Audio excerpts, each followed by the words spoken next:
मंगलमूर्ति सद्गुरु मिलवई सर्वाधार। मंगलमय मंगल करनो बिन बहु बारंबार। श्रद्धेय महानुभाव, योग सुखोपनिषद अध्याय 6 में आया है पद, सुषमनैव परम तीर्थम सुषमनैव परो जपाः सुषमनैव परम ध्यानम सुषमनैव परागति। अर्थात सुषमना ही प्रधान तीर्थ है, सुषमना ही प्रधान जप है, सुषमना ही प्रधान ध्यान है और सुषमना ही परागति अर्थात ऊंचा गति ऊंची गति है।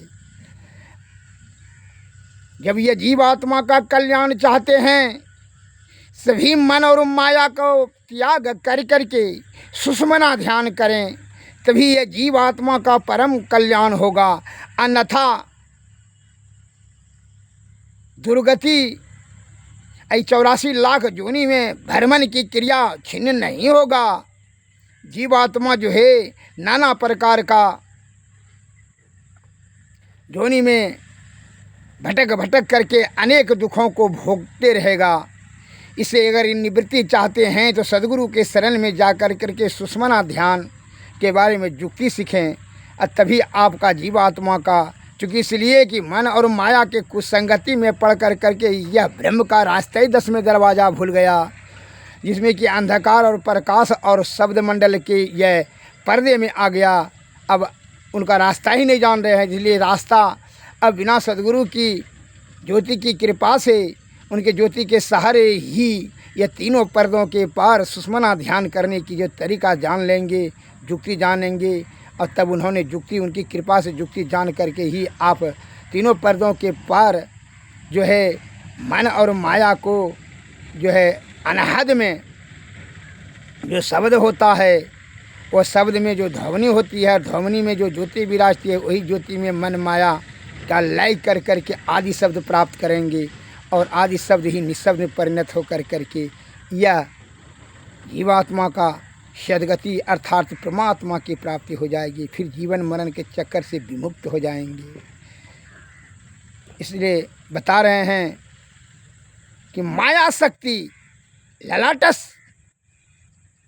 अग्रभागे व्योमा अंबुजे तथा नादरूपा पराशक्ति ललाटस्य तु मध्य में, अर्थात आकाश रूपी कमल में और ललाट के अग्र ऊपर भाग में माया शक्ति विराजमान है, ललाट के मध्य भाग में नाद रूपा पराशक्ति विराजमान है। इस ऊपर में जो माया शक्ति है, माया से जब तक कि सद्गुरु की कृपा नहीं हो जाए तो मन अर्थात विषय से का त्याग, माया शक्ति से, मन और माया के कुसंगति से आप नहीं छूटेंगे। ब्रह्म तत्व का दर्शन नहीं होगा, असंभव है। इसलिए सद्गुरु के इसलिए कहता है कि सबको नचावत राम गोसाही नाचत नर मर कट की ताही। यह बंदरों के समान नाच रहे हैं। जिस प्रकार मदारी छड़ी के सहारे से बंदरों को नचाता, दिन भर नचाता फिरता है, उसी प्रकार और आनंद और पैसा धन कमाता है, उसी प्रकार माया से वशीभूत होकर के यह जीवात्मा क्या होता है कि माया के इंद्रिय सुख को अपना सुख समझ कर करके ब्रह्म के कारण से वह अपने बल बुद्धि और आयु को छिन्न करता है विषय सुख प्राप्त करने में, जिसके कारण से जीवात्मा की अधोगति हो जाती है और जीवन मरण के चक्कर में पड़ कर करके नाना प्रकार का दुख को भोगता है। कैसे उदाहरण देते हैं आप देख लें। इसलिए कहता है कि बिनु गुरु नार भव तरई ना कोई, जो हरि बिरंच शंकर क्षमा होई। बिना गुरु का कोई भी नर भवसागर पार नहीं कर सकता है। अरे बड़े बड़े ऋषि मुनि महर्षि ज्ञानी ध्यानी भी भटक जाते हैं विषय की आसक्ति के प्रभाव से। तो साधारण विषय भोगी प्राणी का क्या कहा जाए। अब मैं उदाहरण देता हूँ। माता पार्वती जो कि त्रिलोकीनाथ साक्षात शिव जी की अर्धांगिनी धर्मपत्नी, उनका भी दुर्गति होने से वाज नहीं आया, माया के चक्कर में फंस गई। कैसे उदाहरण देते हैं। जब माता पार्वती जब वहाँ गई माता लक्ष्मी से भेंट करने के लिए वैकुंठ, वहाँ की उनकी चमक धमक देख करके उनके मन में यह उपज हो गया कि हम भी जो है इसी प्रकार वैकुंठ की तरह ही बनाएंगे, इससे बढ़िया बनाएंगे। अब वहाँ से उनको मन की प्रवृत्ति जाग गई। यहाँ भगवान भोलेनाथ से आए, कहा कि आप ऐसा मकान बनाइए, ऐसा मकान बनवाइए कुबेर से ऑर्डर दे करके कि माता लक्ष्मी जी का भी मकान वैकुंठ से भी श्रेष्ठ और सुंदर रमणीक हो। ये ओपड़ी झोपड़ी में मैं नहीं रहूँगी। बड़ा अप्रतिष्ठित बात है। आप त्रिलोकी नाथ कहलाते हैं, आपको किस तरह से रहना चाहिए। यही मसान घाट में जो है छोरा भूसा ये सब लपेट करके देह में रख करके उत भूत के साथ, उंडा मुंडा के साथ, ये अच्छी बात नहीं है। इससे हमारा बेइज्जती होता है, आत्मग्लानि होती है। भगवान भोलेनाथ ने समझाने का बहुत प्रयत्न किए। सुनिए, छोड़िए इस सब को, इच्छा को। जो इच्छा आपको तृष्णा जागृत हुआ है, इंद्रिय सुख की तृप्ति करने के लिए मन के मुताबिक जो कार्य करेंगे वह दुखदायी होगा, का कुछ नहीं होगा। आप हमरा जो है बात को मानिए और आप महल तैयार करवाइए। बहुत समझाने के बाद भी पार्वती माता रुष्ट हो गई। अंतिम में भगवान भोलेनाथ ने कहा, तुमको दुख भोगना पड़ेगा, समझ लो, अन्यथा तुम इस इच्छा का त्याग कर दो। कहा हम नहीं त्याग करेंगे, आप तुम जो है बना ही दीजिए। हमारा इतनाटा जो है प्रार्थना को स्वीकार नहीं करते हैं तो क्या करेंगे आप। आप त्रिलोकीनाथ कहलाते हैं और बिना घर का अटकते भटकते हैं, हमको अच्छा नहीं लगता है। अब क्या कहा जाए। विवश होकर के भोलेनाथ ने कहा ठीक है। तो कुबेर को आदेश दे करके विश्वकर्मा से बनवाया, धन का भरमार कर दिया। विश्वकर्मा ने बनाया लंका, जो कि लंका में है सोने का महल, अत्यंत सुंदर। अब बन करके जब तैयार हुआ तो भोलेनाथ ने कहा बन करके तो तैयार हो गया, चलिए अब रहेंगे। कहा गृह वास करेंगे। कहा ठीक है, करा लीजिए। जो बड़े बड़े विद्वान बुद्धिजीवी सभी जो है आमंत्रित किए गए, ऋषि मुनि महर्षि ज्ञानी ध्यानी सभी आए, देवी देवता भी लाए गए, निमंत्रण पर पहुँचे। गृह निवास में भोज भात का आयोजन रखा गया। जब विश्वकर्मा महापंडित थे वह भी आए अपने पुत्र रावण के साथ में। जब पूजा पाठ गृह निवास हो गया तो अब दान दक्षिणा का समय आ गया। तो रावण रुस गया। तो रावण अब जो है कहा क्या लेगा क्या लेगा। माता पार्वती ने रोने लगा और माता पार्वती ने पूछा अरे क्या लेगा बेटा बोलो। तो विश्वकर्मा जो है महापंडित बड़ा चालाक कहा माता छोड़िए, बाल हट क्रिया हट पूर्ति नहीं किया जा सकता है, यह दुख का कारण हो जाता है, बाल हट और स्त्री हट। कहा नहीं नहीं आप पंडित जी बताइए ना, बाल हट क्या है जो बच्चा जो बेटा मांगेगा वही हम देने के लिए तैयार है, मैं प्रतिज्ञा करती हूँ, बोलिए। तो विश्वकर्मा ने कहा बड़ी चालाकी से कि माता पार्वती, माता, यह सोने का जो बनी बनाई लंका है यही यह लेना चाहता है। इतना सुनते ही माता पार्वती को अत्यंत दुख हुआ और दुख के कारण से वह मूर्छित होकर के गिर पड़ी। जब मूर्छा जागृत हुआ, पानी जी ने छिट्टा मारा। पानी जब जागा, अत्यंत दुखी और उदास मन से श्राप दिया कि अब तो हम वचनबद्ध हैं, दे ही देंगे, ले लीजिए, लेकिन मैं श्राप देती हूँ, ये भोग नहीं सकेगा, इसका कुल समेत तुम्हारा नाश हो जाएगा। श्राप दे करके बड़ी उदास और दुख के साथ माता पार्वती भोलेनाथ के साथ चल दिए। भोलेनाथ ने कहा तुमको बोले थे ना कि इस तू जो वैकुंठ गए माया का चक्कर तुमको लपेट लिया, तो माया के चक्कर में फंस गई, जिसके कारण से तुमने इच्छा जागृत हुआ और अहंकार की प्रवृत्ति तुम्हारी जागृत होकर के वो दुख का कारण हो गया। कितना दुखी हो।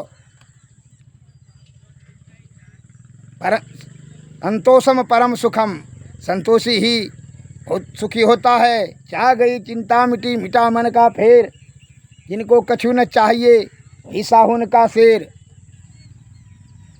जिसको कुछ नहीं चाहिए वही सबसे बड़ा सुखी होता है, जिसको चाह के अंतर्गत में है वह सुखी नहीं हो सकता है। इस कारण से माता पार्वती ने बोली, सही बोले स्वामी, आपका आज्ञा उल्लंघन करके यह आघात को, दुख को हमको सहना पड़ रहा है।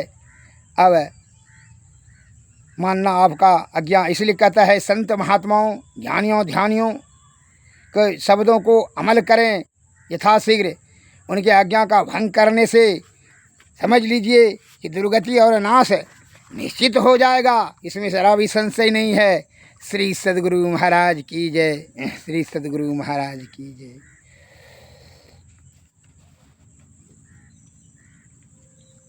अब दूसरा भी उदाहरण देते हैं त्रियाहठ, कि किस प्रकार माया बद्ध होकर के मनुष्य दुख के लपेटे में चला जाता है।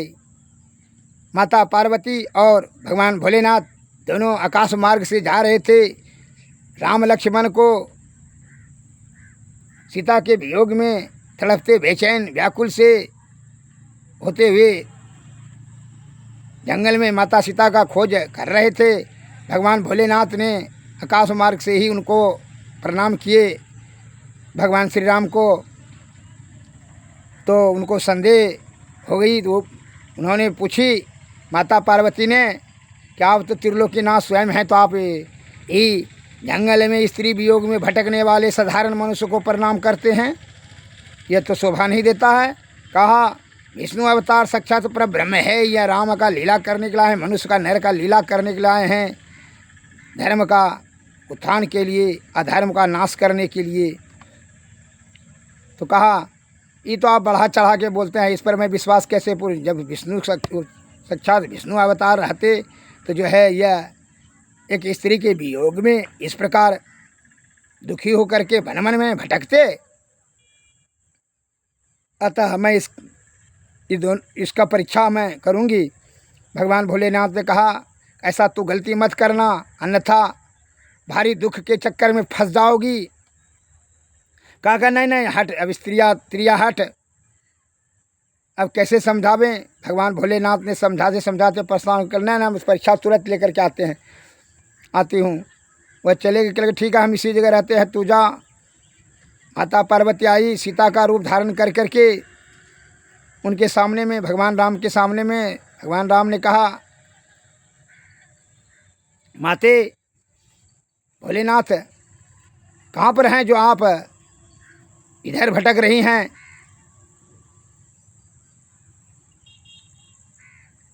अतः इधर भटकने का क्या कारण है। इस प्रकार जब शब्द का प्रयोग किया, माता कह करके बोले भगवान राम, तो वह लज्जित हो गई और बोली ऐसे काम था जा कुछ है। कहा और ठीक है। बस इतना कह करके चले गए।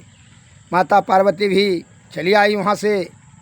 अब इस बात को छिपाने के लिए भगवान भोलेनाथ के निकट में झूठ बोल दी कि हम परीक्षा नहीं लिए। भगवान भोलेनाथ ने जब ध्यान से देखा, कहा कि आपको तो हमारे आराध्य ने माता कह करके संबोधित किए हैं, अतः तुम भी हमारे माता के योग हो गई। अब इस जन्म में तुम्हारा हम त्याग करते हैं। पत्नी का पद से मैं तुमको निष्कासित करती हूँ। मैं पत्नी तुमको ग्रहण नहीं कर सकता हूँ, अतः अब दूसरा जन्म लेना होगा, यह शरीर का त्यागना होगा। इस प्रकार से माता पार्वती अत्यंत दुखी हुई और यही जन्म मरण के चक्कर में फंस गई। तब फिर दूसरा जन्म हुआ। इसलिए बारंबार माता पार्वती का शादी का आयोजन रखते हैं, भगवान भोलेनाथ का नहीं। इसलिए जब ऐसे सब पतिव्रता स्त्रियों का, सतीयों का जब माया के चक्कर में फंस कर के दुर्गति भोगती है, तो साधारण विषय भोगी का क्या दुर्गति होगा तो खुद स्वयं आप जान सकते हैं। इसलिए सदगति के लिए श्री सद्गुरु के शरण में जाइए, सुषमना ध्यान करो, और इसके लिए गुरु की आवश्यकता है। इसलिए संतों ने कहा कि तीनों लोक नौखंड में गुरु से बड़ा न कोई, अकरता जो ना करी सके गुरु करे सो होई। श्री गुरु पद नख मानी गान ज्योति, सुमरत देव दृष्टि होती।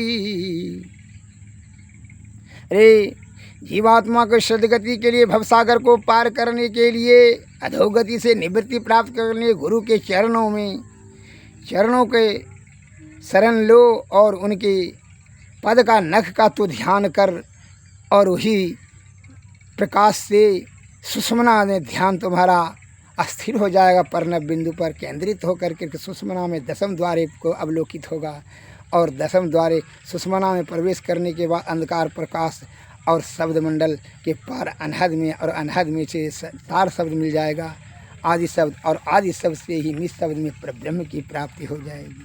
श्री सद्गुरु महाराज की जय।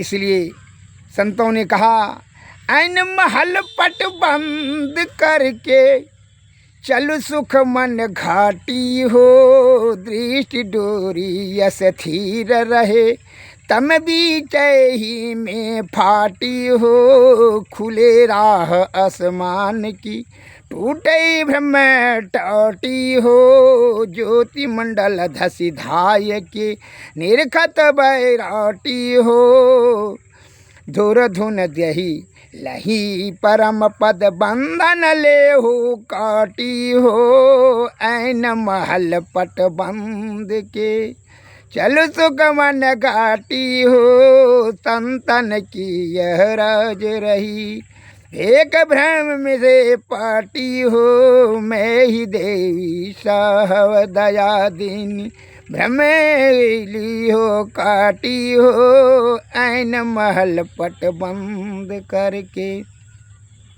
चलु सुख मन घाटी हो, दृष्टि डोरी यस थीर रहे, तम बीच ही में फाटी हो। श्री सद्गुरु महाराज।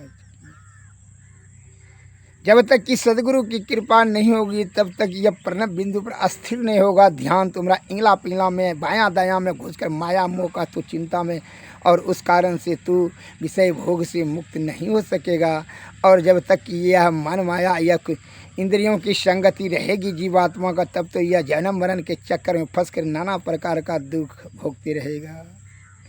इसीलिए संतों के शरण में तू जा। इसलिए कहता है, गुरु हरि चरण में प्रीति हो, जुग काल क्या करे, मैं ही जो अनुभव ज्ञान हो, अनुमान क्या करे, कछुए की दृष्टि हो, जंजाल क्या करे, जगन्नाथ का विश्वास हो, फिर यास क्या करे, दृढ़ भजन धन ही खास हो, फिर त्रास क्या करे, वैराग युक्ति अभ्यास हो, निराश क्या करे, सतसंगल में वास हो भव फांस क्या करे, त्याग पंच पाप हो फिर पाप क्या करे, सतबरत में दृढ़ आप हो कोई श्राप क्या करे, पूरे गुरु का संग हो अनंग क्या करे, मैं ही जो अनुभव ज्ञान हो अनुमान क्या करे, गुरु हरि चरण में प्रीति हो जुग काल क्या करे। श्री सदगुरु महाराज की। कैसे ईश्वर प्राप्त करना होगा, यत्र तत्र भटकने की जो आडंबर और पाखंड से छल कपट प्रपंच से कामनी और कंचन सुरा सुंदरी का चिंतन मनन करने या प्राप्त करने से सदगति नहीं होगा। इसलिए संतों ने कहा कि कहाँ खोजना है भगवान को भाई, तो खोज करत यंतर उजियारी, दृष्टिवान कोई देखा है, गुरु भेदी के चरण सेव कर, वेद भक्त पा लेता है, निस दिन सूरत अधर पर कर कर, अंधकार फट जाता है, पीली नीली लाल सफेदी छाई सन मुख आता है, छट छट छट छट बिजली छट के भोर का तार दिखाता है, चंदा उगत उदय हूँ रवि हूँ, दूर शब्द मिल जाता है, गुरु सतगुरु के चरण अधीनन अगम भेद यह पाता है, विविध भांति के कर्म जगत में जीवन घेरी फसाता है, बाबा देवी कहें महिष सदगुरु ही बचाता है, खोज करत यंतर उजियारी, दृष्टिवान कोई देखा है। श्री सदगुरु महाराज की जय। गुरु से क्या मांगना चाहिए, संतों ने कहा गुरु से यही निवेदन करें, क्या आरजू करें, स्तुति करें कि गुरु मम सूरत को गगन पर चढ़ाना, दया करके सतधुन की धार गहाना, अपनी किरण का सहारा गहा कर परम तेजो में रूप अपना दिखाना, साधन भजनहीन मौसम ना को, मेरी इस दुर्बलता को प्रभु जी हटाना, गुरु मम सूरत को गगन पर चढ़ाना, दया करके सतधुन की धारा बहाना, पापों के संस्कार जन्मों के है मेरे, जो दया कर क्षमा कर मिटानो, सदगुरु तुमरो बीरत है गुरु, पति तन को तारन अपनो बीरत राखी में ही जी निभाना, गुरु मम सूरत को गगन पर चढ़ाना, दया करके सतधुन की धारा गहाना, परम अपनी किरण का सहारा गहा कर, परम तेजोमय रूप अपना दिखाना। श्री सदगुरु महाराज की जय। श्री सदगुरु महाराज की जय। आरती तन मंदिर में कीजिए, दृष्टि जुगल कर शन मुख दीजिए, चमके बिंदु सूक्ष्म यति उज्ज्वल, ब्रह्म ज्योति अनुपम लख लीजिए, जगमग जगमग रूप ब्रह्मांडा, रखी निरखी जो जईये, सौध सुरत अभ्यास सरल तर, करकारी सारा सवाद गही लीजिए, ऐसी जुगति काया गढ़ त्यागी, भव भ्रम भेद सकल मल छीजे, भव खंडन आरती यह निर्मल, करिमे ही अमृत रस पीजे, आरती तन मंदिर में कीजिए, दृष्टि जुगल कर सन मुख दीजिए। श्री सदगुरु महाराज की जय। श्री सदगुरु महाराज की जय। श्री सदगुरु नमस्कार। जय हिंद जय भारत।